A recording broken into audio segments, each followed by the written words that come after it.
Welcome back, everyone. This is Russell, and today is Thursday, the time once again to lose ourselves in the kingdom of fear, here with boot.com. I won't speak too much today, because I know many of you prefer when I keep it short.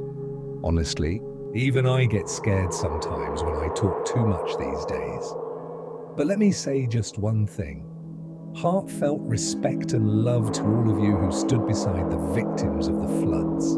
Our moderators who worked tirelessly, you deserve deep gratitude and love from the heart. Every time a crisis hits, Bangladesh stands united. In those moments, there is no division among our people. This is the kind of Bangladesh we dream of, where we rise together every single day, no matter what comes. So, with that, let's begin today's episode. You are listening on our YouTube channel. Please subscribe so that you don't miss any of our regular uploads. And please, don't waste your time on fake channels. This is the only place where you'll find our true stories. So go ahead, subscribe now. It motivates us to keep moving forward with you, hand in hand, sharing many more stories ahead. And now, let's step into our very first story of tonight. The letter begins, Assalamu alaikum, Russell Bhai. I want to share with you a story from my own life. Please share it on boot.com because I want no other girl to suffer the way I did. I want no mother-in-law to destroy the sacred bond between her son and his wife with black magic or cruelty. A daughter-in-law is not an outsider. She should be seen as your own daughter. Only then can families remain pure and peaceful. I am writing to you from Rupganj village, Narail district. For personal reasons, I want my name kept secret.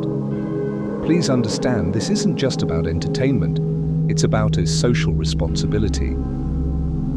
My marriage took place on December 28, 2016. It was a love marriage. My husband was once my elder sister's classmate, so there was a big age difference between us. He had also been married once before and even had a daughter who was about 7 or 8 years old when I married him. His first wife had left for Saudi Arabia 2 years earlier after divorce, abandoning the child. My parents never wanted me to marry a divorced man, but I went ahead in secret. My father-in-law agreed, and the wedding was done quietly at my sister-in-law's house. For the first year and a half, everything was good. But in 2018, my mother-in-law returned from abroad, and that's when the nightmare began. At first, she acted nice, but deep inside, she despised me. She disliked my dark complexion and my poor family background. I had lost my own mother when I was very young, so I welcomed her with the love I'd been missing all my life. But behind her mask of affection was nothing but hatred. Soon after, she came home, my husband began secretly contacting his ex-wife again. I noticed he became distant, distracted. Arguments grew between us. One day, after a quarrel, I went to my father's house. That night, my husband didn't return. His phone was switched off. When I came back the next morning, I found him asleep, acting as if nothing had happened.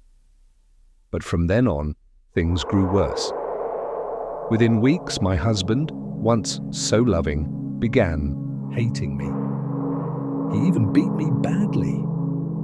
I later learned my mother-in-law was secretly working with a sorcerer in a nearby village, collecting my hair and clothes, using black magic against me so that I would leave my husband on my own. By late 2019, I could no longer bear to stay in my in-laws' house. Strange things happened. I couldn't eat, I couldn't sleep. My head ached constantly.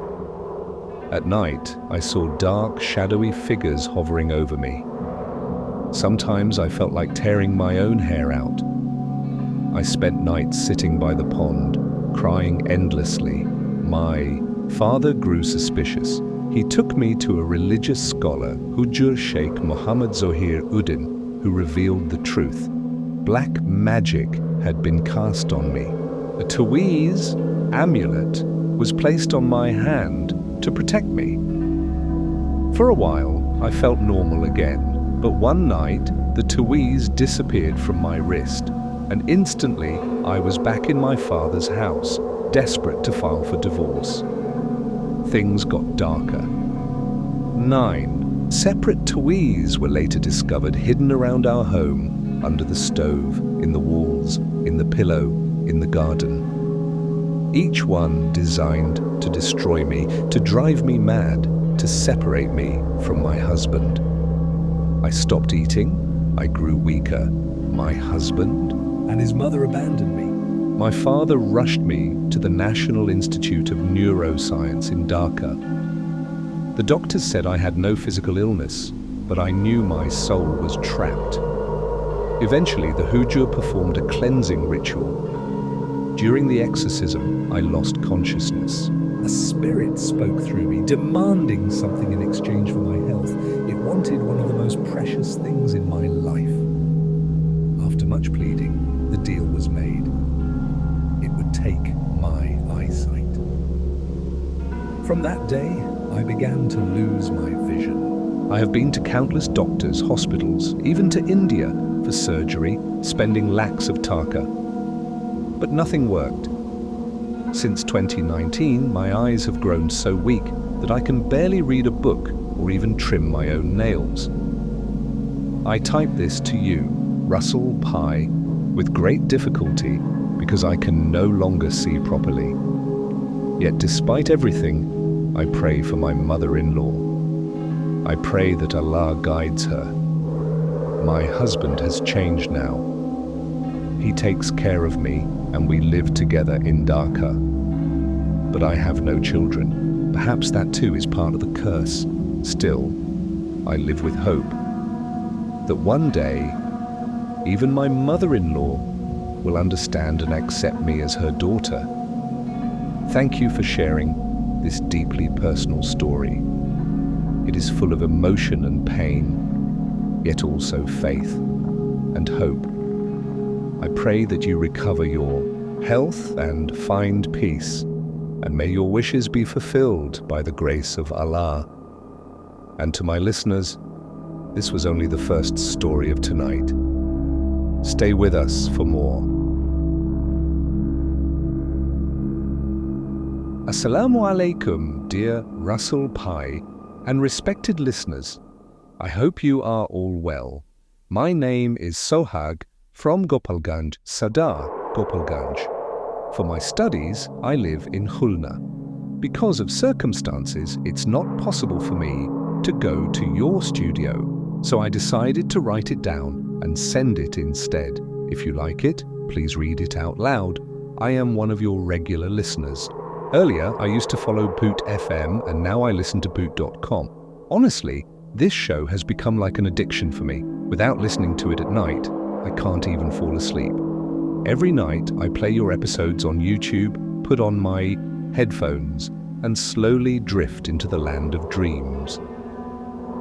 I always wished to send you one of my own stories, but never managed because I didn't really have one. Though once I did send something, but maybe for some reason it wasn't selected. Recently, I heard a true story from my uncle and I thought, I must write this down and share it with you. Please forgive any mistakes in my writing. This is a true incident that happened to my uncle. Since my mess, student hostel, is close to my uncle's house, I often used to spend Thursday nights there and return the next day. On one such Thursday, I got a call from him. He said, "Your younger uncle is coming tonight. Why don't you come over too? We'll eat and chat together." So without delay, I packed up and went to his house. That night, my uncles and I were sitting together, chatting, while my aunt was busy cooking in the kitchen. Somewhere in the middle of our conversation, the topic of supernatural experiences came up. My uncle said, "Actually, something very strange happened to me just a few days ago." Hearing that, my eyes lit up with excitement. I insisted that he tell us everything. And then he began, he said. This happened about 3 years ago. I was riding my bike from Khulna Medical College towards Sonadanga, somewhere just before Roshan Ara Clinic. The incident occurred. I was driving at maybe 30 km/h. Behind me sat one of my colleagues. It was winter, around 7 or 7:30 in the evening. The roads were almost empty, shrouded in silence, covered in thick fog. Far away, a few dim streetlights flickered faintly, barely piercing through the mist. Suddenly, from the divider, a dog jumped right in front of my bike. My colleague shouted, "Dog!" and I clearly saw it too. Instantly, I pressed both, the hydraulic and foot brakes hard, and the bike screeched to a stop. My colleague tumbled forward, hitting me, his helmet striking mine so hard that his glasses cracked. Thank God there was no vehicle behind us, or else it could have been a terrible accident.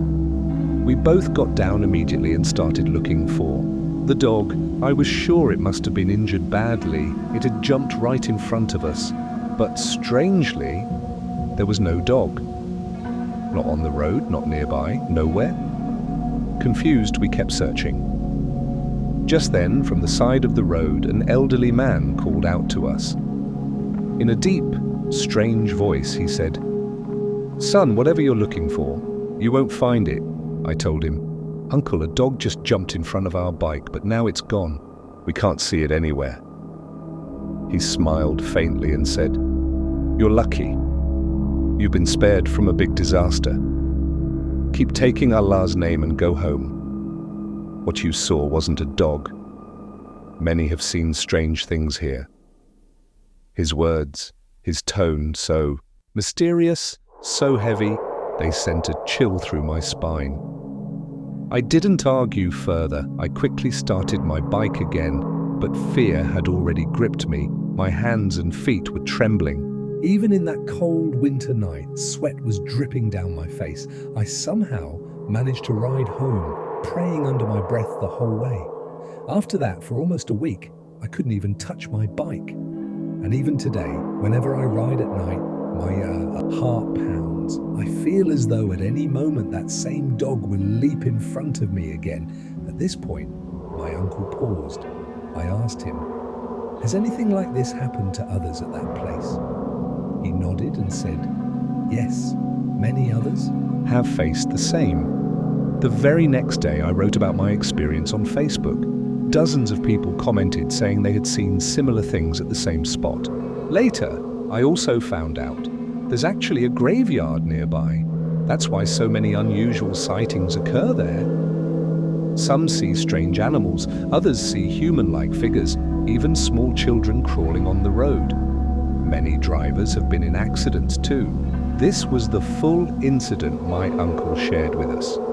Dear Russell Bye, if you want, I can even share the Facebook post link as proof, where so many people confirmed this. Please forgive any mistakes in my writing. And with this, I finish my story. Thank you very much, Sohag, for sharing this story with us. I truly believe you worked hard to collect it, and I appreciate the effort you gave. To our listeners, if anyone from Khulna is listening right now and has faced something similar at that place, please let us know in the comments. All right then, let's move on to our next story.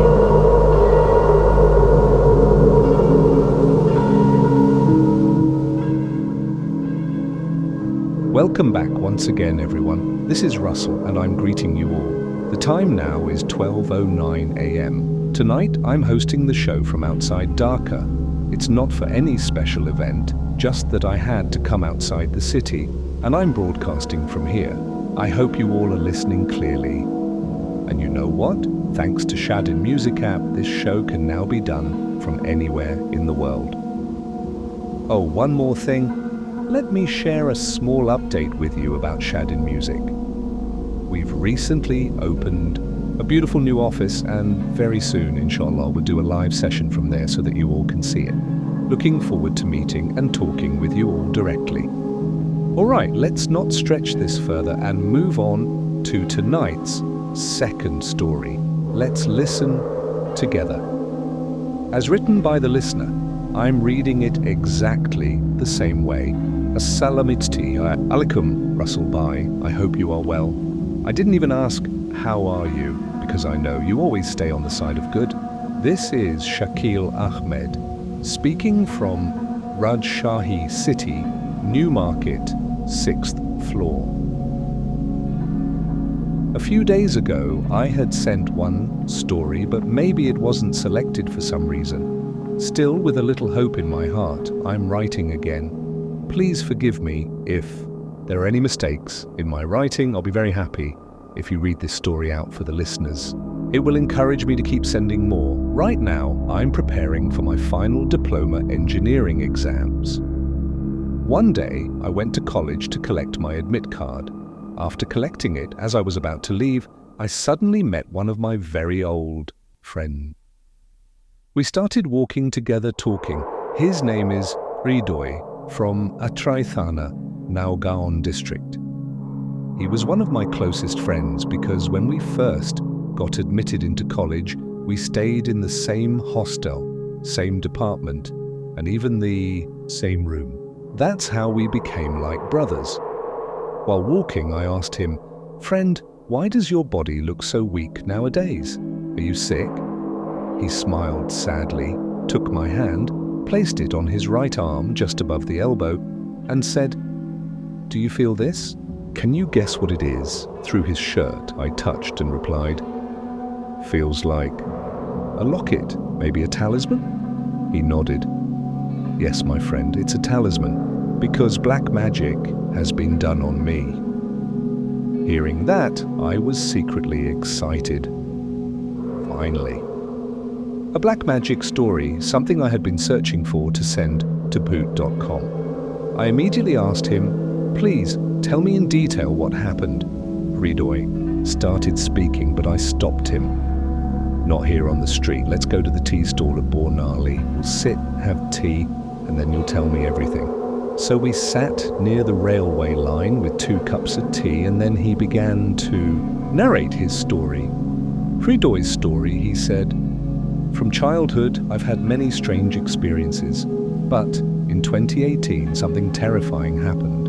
I had just passed SSC and got admitted to diploma engineering in Rajshahi. Whenever I went home to the village on holidays, my elder aunt, my uncle's wife, would bring different foods, cakes, curries, and my mother would never let me eat them. If I asked why, she'd avoid answering. One such holiday, my elder aunt asked me to slaughter a baby pigeon. I did it, and that night she sent some curry made from it to our house. Mother again didn't let me eat it, but since pigeon meat was my favorite, I secretly ate 2 pieces. About 10-15 days later, the real problem began. One night, while lying on bed and scrolling Facebook, I suddenly heard a strange, crunching, gnawing sound near my west side window. At first, I thought maybe a dog was chewing a bone, but the sound kept growing louder and louder. When I looked carefully, I saw something was moving from my west window to the south window, and right there, near the south window, I felt as if a figure was standing, male or female, hard to tell. Its voice was a mixture, rough, distorted. It said, "Do you hear this sound? This is how I'll gnaw your bones." At first, I thought someone was trying to scare me as a prank. That night, somehow, I fell asleep. But a few nights later, while going to the bathroom at night, I faced something horrifying. Our bathroom was inside the compound, near a tube well. After using it, as I bent to wash my hands, my eyes went upward, and what I saw, no human being is ever prepared to see such a thing. A gigantic black figure stood there. One leg on the bathroom roof, the other leg on the boundary wall. Its hair kept changing, sometimes long like a woman's, down to the waist, sometimes short like a man's. Its round, glowing eyes, its distorted figure. A cold shiver ran down my spine. My whole body froze, then I ran back to my room in terror. But this was only the beginning. Days later, while returning home with a neighbor after shopping, our battery van stopped near a cremation ground. Suddenly I felt as though an invisible force grabbed my legs, trying to drag me into the ground itself. My legs wouldn't move. I felt myself sinking. Somehow, clinging to my brother, I escaped past the cremation ground. But that evening, fever struck me like lightning. No matter how many blankets I wrapped, I shivered endlessly. Later, my father took me to different healers. One gave me a talisman. Another said, "Your body is drying up. Your eyes are sinking. You've been cursed." By black magic, one Hindu exorcist gave medicines. After taking them, I vomited heavily, went to the bathroom repeatedly, then fell into a deep sleep from 11 p.m. to 11 a.m. next day. When I woke, I felt cured, but was I really cured? No. Years went by. I could not sleep at night. For 3 whole years, I only slept after Fajr prayer. Horrible nightmares haunted me. Later, another spiritual healer came to our house. He said, "Yes, black magic has been done to this boy." Food was used. The previous healer only removed what was inside his stomach, but your house still has more. For 21 days he performed rituals. From our 5 rooms, from the bathroom, even from the walls, he found and destroyed 7 talismans. Finally, he made me wear this talisman. At that moment, Hridoy lifted his sleeve and showed me. He ended. Since then, I can sleep a little. But those 3 years without sleep, I'll never forget that suffering. I listened, stunned. How cruel can humans be to harm their own with such black magic? Russell Pye, this is 100% true. If anyone doubts, they can contact me directly. And if listeners are interested in knowing what happened when my friend himself tried to learn black magic, I'll write and share that too. This was sent by Shakil Ahmed from Newmarket, Rajshahi. And with that, listeners, we close this chilling story. Those who want to hear more about his friend's black magic learning experience, do let us know in the comments, and don't forget, you can also send your own stories to russell.com. Now let's move on to our next incident.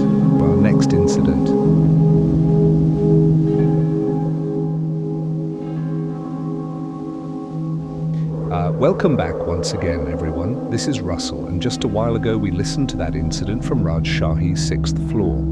And on that note, I want to share one thing with you all. Tonight, this show is actually coming to you live from Rajshahi. Alhamdulillah, everything is going perfectly fine so far. If the rest of the night stays this smooth, then inshallah, all will remain good. We've done shows from Rajshahi before, and also from different places in Dhaka, and honestly, we've never really faced any major obstacles, and I hope tonight remains the same. Anyway, without dragging this further, let's move straight into our 3rd email of the night. The clock just struck 12:23 a.m. I hope you're enjoying the stories. So without further ado, let's begin. As written, I'm reading it exactly the same way. Assalamu alaikum, Russell Pye. I didn't ask how you are because I know you are always well. Alhamdulillah. Please forgive any mistakes in my writing. I have been listening to Poot.com for almost 8 years now without missing a single episode. Today I want to share a real incident that happened to me, a terrifying night, an experience I still cannot explain. This is my very first story for Poot.com. For some personal reasons, I can't come to the studio, but I'd be very happy if you could read this out loud. I am Muhammad Ashik Islam Wahid from Nazirpur, Pirojpur, right in front of Matibanga Union Parishad, near Tarabunia Bazaar. If my story is selected, please let me know. I have also shared my phone number. Now let me take you back to December 2016. It was winter, colder in the village than in the city. Like every year, that season too, I used to go out at night with a racket in hand, heading to Baniani School field in the northeast to play badminton. The distance was about 1 kilometer from our bazaar, roughly a 10-minute walk. Every night from 8 p.m. to 11 p.m., I'd return home after playing. But remember, I was the only one from our market who went to play there and came back alone. That night, we kept playing, and without realizing, it was suddenly 1 a.m. By the time we wrapped up everything and I started walking home, it was 1:30 in the dead of night. The road from school to home runs beside a river. At the midpoint of that road, both sides were covered with giant bamboo groves so thick that even in daylight, that stretch looked dark. Almost like nature itself was standing there in shadowy silence. But little did I know that very silence was about to turn into my nightmare. After crossing the bamboo grove, there was a wooden bridge over the river called Baleshwa, an old, almost dead river now, but still carrying history. So, at 1:30 a.m., I set off with my phone's torch on, music playing through the loudspeaker. The fog was so heavy that you could barely see 5 to 10 feet ahead. The darkness and fog together wrapped me in complete isolation. As I approached the bamboo grove, I felt it, like the darkness suddenly came alive. Out of nowhere, a strange, warm breeze brushed past me.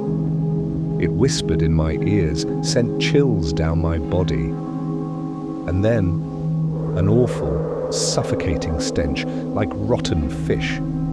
So strong I wanted to block my nose, and then I saw them. In the dim beam of my torch, I noticed 3 human-like figures coming out of the bamboo grove.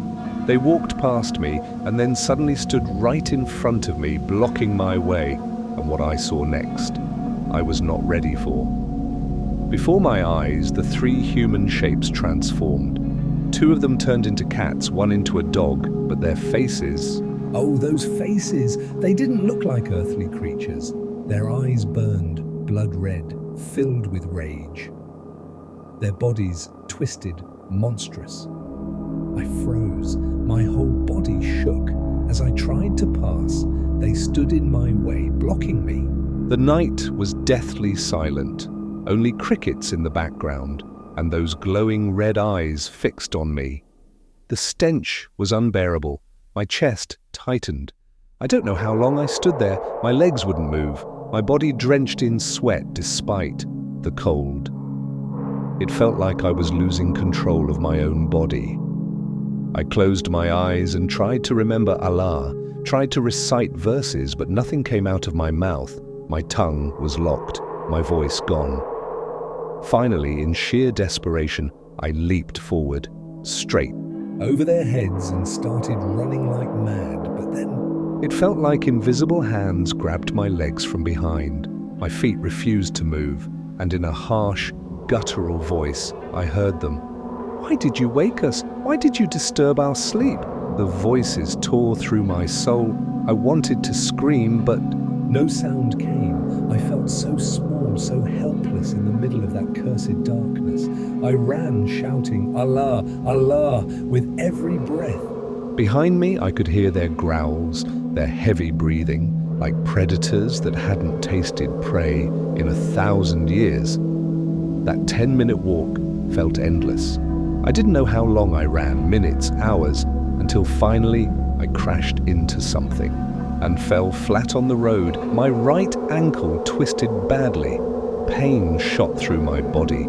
I tried to get up, but again, that guttural whisper came close to my ear. "Tonight we will end you. Tonight you will not escape." My body froze. Fear strangled my throat. I couldn't scream, couldn't cry. Just one name remained on my lips, Allah. Dragging myself with one leg, I somehow made it to the wooden bridge. And the moment I crossed it, I felt a wave of relief. Behind me, their voices faded. I could still hear faint whispers. "You're lucky. Tonight, you survived." When I finally entered the bazaar, even the dogs barked madly at me. I stumbled into my home, trembling, my body drenched in sweat, ankle throbbing in pain. My mother always left the door unlocked since I returned late at night. Somehow I shut the door and collapsed onto the bed. The clock read 4 a.m. For 2.5 hours, I had been trapped in that nightmare. The next morning, I couldn't get up from bed.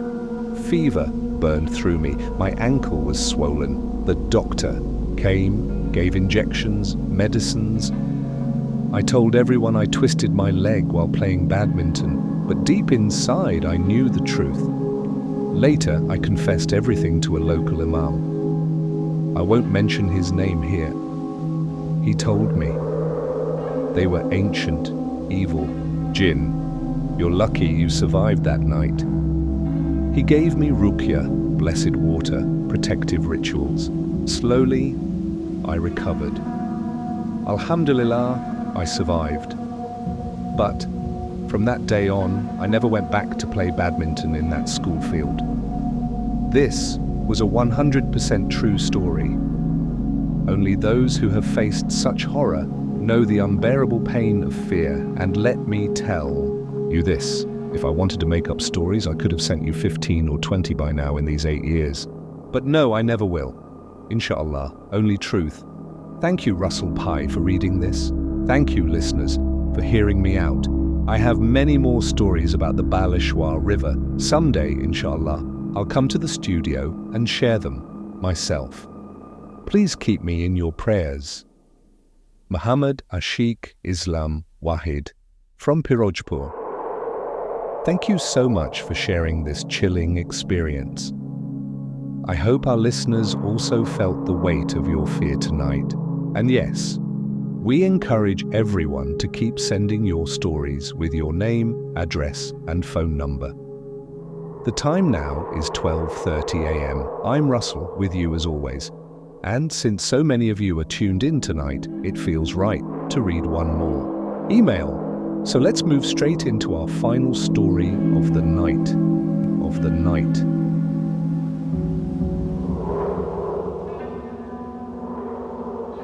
Assalamu alaikum, Russell Pye. My name is Fariha. Here she shared her phone number and email address, but asked not to reveal her details. She says she's writing from the USA near Washington, D.C., and she requested, please don't share my details. She has many paranormal stories of her own. Tonight, she has sent us a few, and she promised she'll send more later. Story 1. The Closet. I live near Washington, D.C., in a quiet apartment complex. From outside, it looks perfectly normal, peaceful, safe. But something strange about this building. No tenant ever stays here longer than 2 or 3 months. When my husband and I moved in, we were happy. We got a good deal on rent. We never thought much about it. But within 2 or 3 months, my husband began to change. His behavior became unsettling. He would get angry over the smallest things. Arguments erupted over trivial matters, and sometimes his eyes would turn blood red. I didn't connect it to anything paranormal, not yet, until one night when I saw his shadow. His shadow was not his own. The shape wasn't right. Something was wrong. Terribly wrong. Terrified, I told him to recite Ayatul Kursi, but he couldn't. Not a single word came out of his mouth. That's when I realized this wasn't normal. I've faced the paranormal before, and deep inside I knew something had taken hold of him. From that night on, I began reciting verses regularly. Surah Nas, Surah Falak, the three calls, and Ayatul Kursi 11 times each. That first night, nothing happened. But the next evening, our pets began behaving strangely. Our cats, our dogs, none of them would enter our bedroom. We thought maybe they were just uneasy. Maybe our dog was bothering the cat. But then I checked. The bedroom closet door was open. That door never stayed open. Ever. As I stepped forward to close it, suddenly a gust of air burst out from inside the closet, rushing straight through the bedroom door. Our dog went wild, barking frantically, so loud we couldn't calm him down. That night, I forced myself to sleep with prayers on my lips, but my heart never rested. At exactly 3 a.m. I woke up, and then I heard it. My husband was talking in his sleep. His voice, low, muttering words I couldn't recognize. They weren't Bengali. Later, when I searched them on Google, I found out those words were in Arabic, but their meanings I cannot recall. I turned toward the closet. The door opened again, and my husband still murmuring. When he finally woke, I asked him what he had been dreaming. He said he didn't remember anything. A few nights later, it got worse. In the middle of the night, I felt someone choking me. Hands tightening around my throat. I struggled to breathe. My vision blurred. I thought I was dying. Then I heard my husband's voice. He was shouting, calling my name, trying to wake me. Our dogs were barking wildly, staring directly at the closet. The door was open. Again. This kept happening for 2 more nights. Each time, our dogs would wake us, barking violently at the closet. And each time, the door somehow was wide open. Understand this, the closet has a sliding door. No one can open it by accident. All the windows were shut.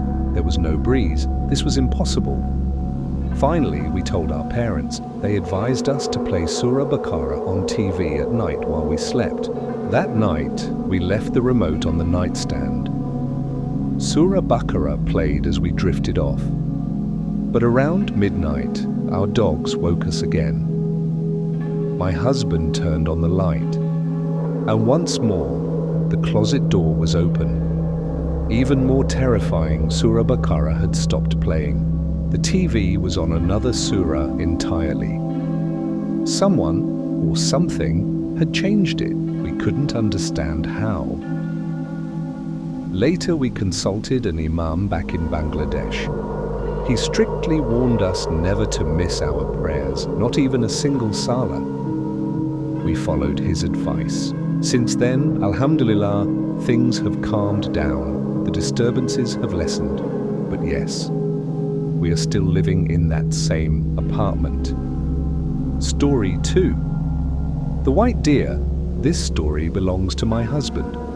At the time, he was working as an Uber driver. One night, after finishing his shift, he was driving home. The road was lonely, 2 narrow lanes, dense forest on both sides, hardly any cars except during rush hour. He was driving around 50 miles per hour, almost 100 km/h. Suddenly, something hit his car. A heavy impact, enough to leave a deep dent in the body of the vehicle. Startled, he stopped.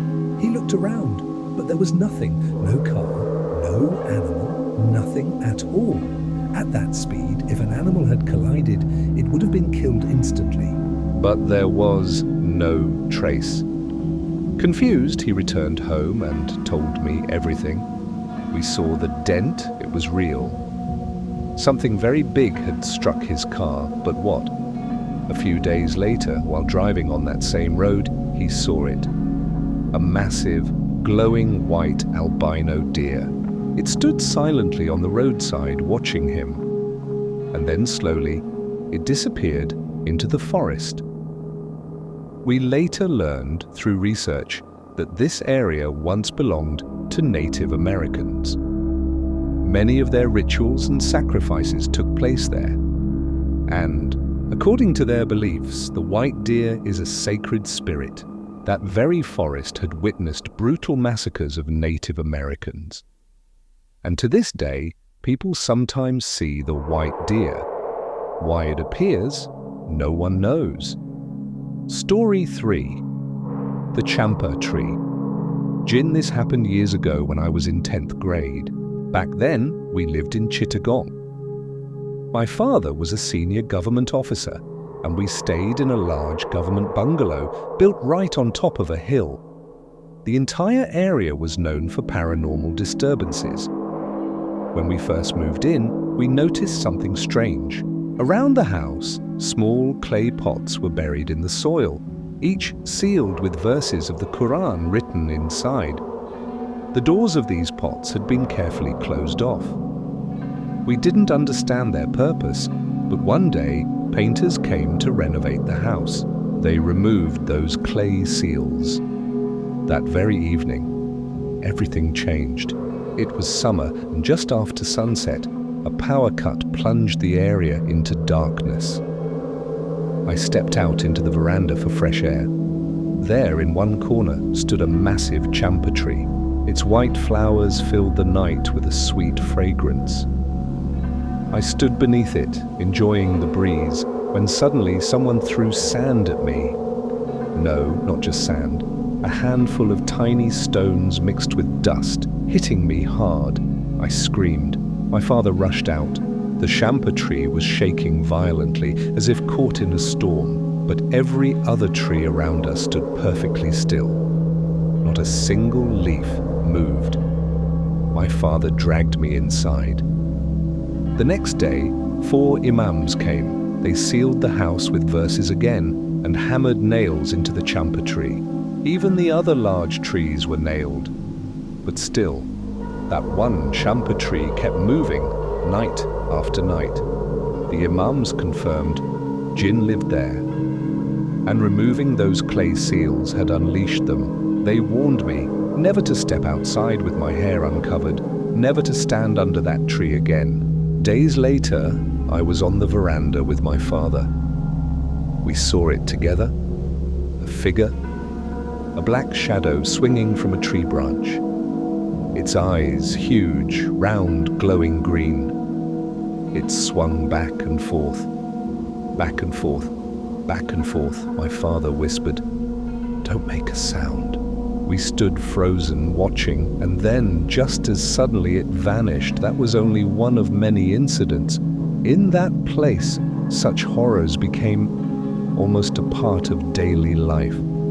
Thank you so much, Fariha, for sending these chilling stories. We were waiting, wondering, why aren't we receiving stories from America? And tonight, you answered that question. We hope you'll send us many more experiences from your country, from abroad, wherever you've been, because we and our listeners want to know them all. Want to know them all.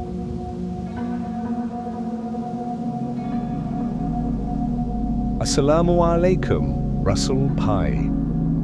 I hope you and your listeners are always with the good team. For a long time, I've been sending stories to poot.com. Maybe some didn't get selected, or maybe they weren't broadcast.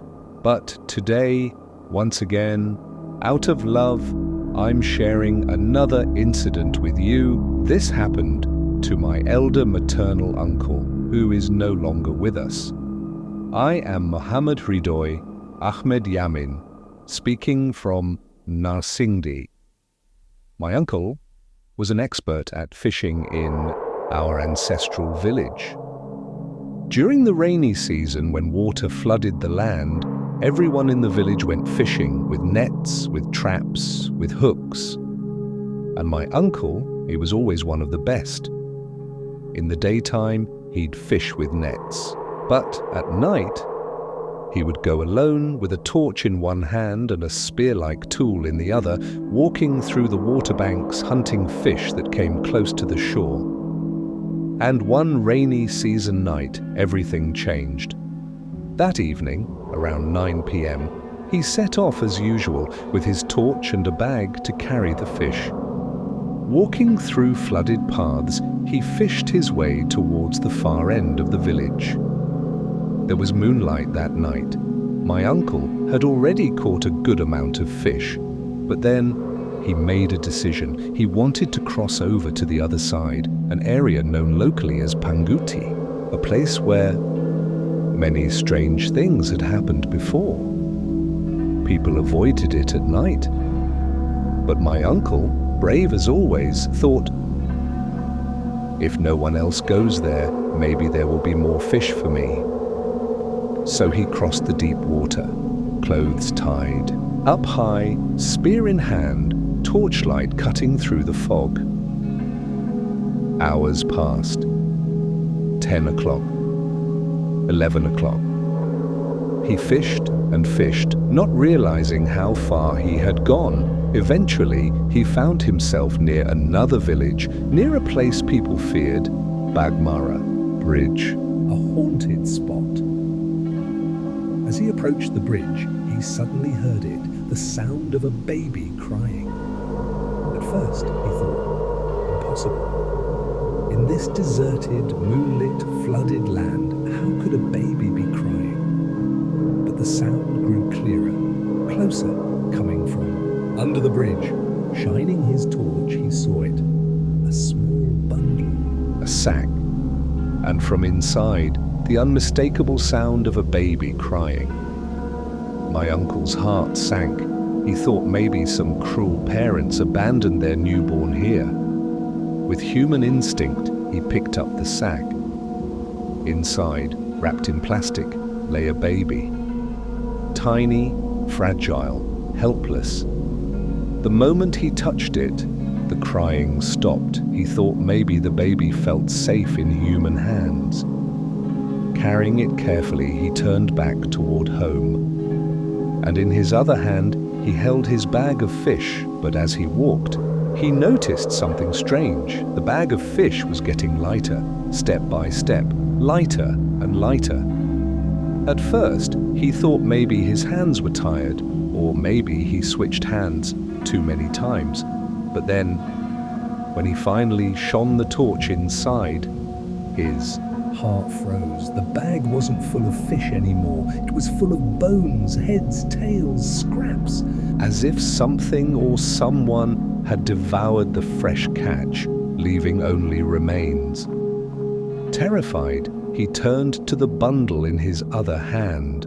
The baby, shining the torch, he nearly dropped it in horror. It wasn't a baby, it was a black cat, but not like any cat he'd seen. Its nose was missing, its eyes were human, piercing, lifeless, and its mouth stretched unnaturally wide. So wide that the corners reached up toward its ears. In the moonlight, its teeth gleamed. Like knives, my uncle staggered back, trembling. He realized this was no ordinary animal, it was something else. Something dark. In blind panic, he hurled himself into the water, spear and torch in hand. But the moment he did, his strength left his body. He felt as though invisible hands were holding him down, pulling him under. Somehow, with sheer desperation, he crawled out of the water and onto the path. Running, limping, half drowned, he finally reached the yard of his home. And there, under the cold silver moonlight, he saw it again. The same black cat, sitting right in the middle of the courtyard, its glowing eyes fixed on him, its teeth shining in the dark. In one last act of survival, he swung his fishing spear with all his strength. The weapon struck the cat hard. With a screech, it vanished into the night, dragging the spear with it. My uncle collapsed, unconscious. The family rushed out at his screams, carried him inside, and called for help. The next day, when he awoke, he described everything. A local spiritual healer was summoned. After hearing the full story, the man said, "This was not a cat. It was a jinn, an evil spirit. It tried to scare him, maybe even kill him. He struck it, and perhaps even killed it. But its family will not forgive easily.